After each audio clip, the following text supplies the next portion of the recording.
c'est Dorothée Ragia. Je suis très heureuse de vous encourager aujourd'hui avec l'évangile du jour qui se trouve dans Romains 10, 10 et qui dit « Ainsi la foi vient de ce qu'on entend et ce qu'on entend vient de la parole de Christ ». Ce verset est un des plus importants versets de la Bible car il nous enseigne comment vient la foi. Or, la foi est essentielle dans notre vie pour recevoir de Dieu. Nous avons tous besoin de grandir dans la foi parce que Hébreux 11, 6 nous dit que sans la foi, il est impossible de lui être agréable. Car il faut que celui qui s'approche de Dieu croit que Dieu existe et qu'il est le rémunérateur de ceux qui le cherchent. Alors n'oubliez pas que 2 Corinthiens 5 nous dit que nous sommes devenus en lui justice de Dieu. Ça veut dire que nous sommes maintenant justes aux yeux de Dieu. Ça veut dire aussi que nous sommes donc enfants de Dieu, héritiers de ses promesses et de son royaume. Mais pour recevoir de Dieu, nous avons besoin de foi. Alors la question c'est, comment avoir la foi ? Comment est-ce que je peux grandir dans la foi ?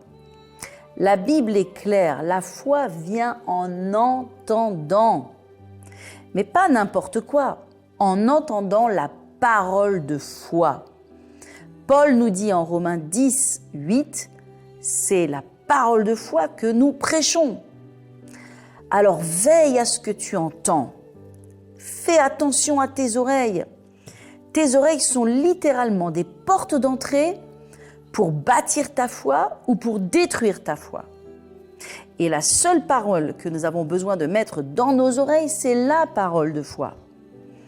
Donc, quel que soit ton défi dans la vie, que ce soit la santé, la famille, les finances, un projet, concrètement, tu as besoin d'écouter tous les jours un message de foi qui va t'encourager et bâtir ta foi. Est-ce que tu sais qu'il faut au minimum 7 paroles de foi pour annuler une parole de doute, de peur ou d'incrédulité ? Il ne faut donc pas moins de 7 paroles positives pour prendre la place d'une seule parole négative. C'est la force qu'a une parole négative ou un mauvais rapport. Il s'enracine directement comme étant une vérité dans notre cœur. Alors pour l'annuler, l'arracher, il faut littéralement y travailler. Je vous encourage donc à travailler dès maintenant pour bâtir votre foi. Il faut que tu mettes la parole de Dieu dans ton cœur.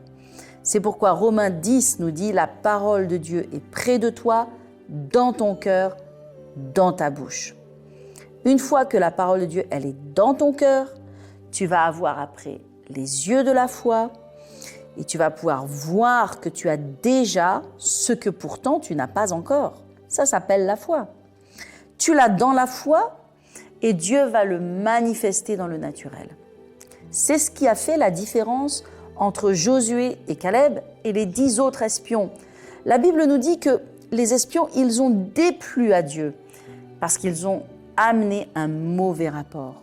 Mais Josué et Caleb, ils ont eu les yeux de la foi et ils ont vu qu'ils possédaient déjà la terre promise.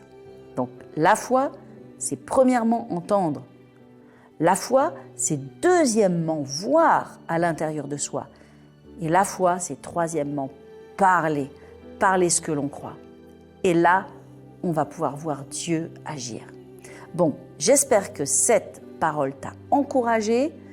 N'oublie pas d'envoyer un petit commentaire et aussi sache que je t'offre avec plaisir mon livre « Parler déclare » gratuitement que tu retrouveras dans la description. Que Dieu te bénisse et à bientôt.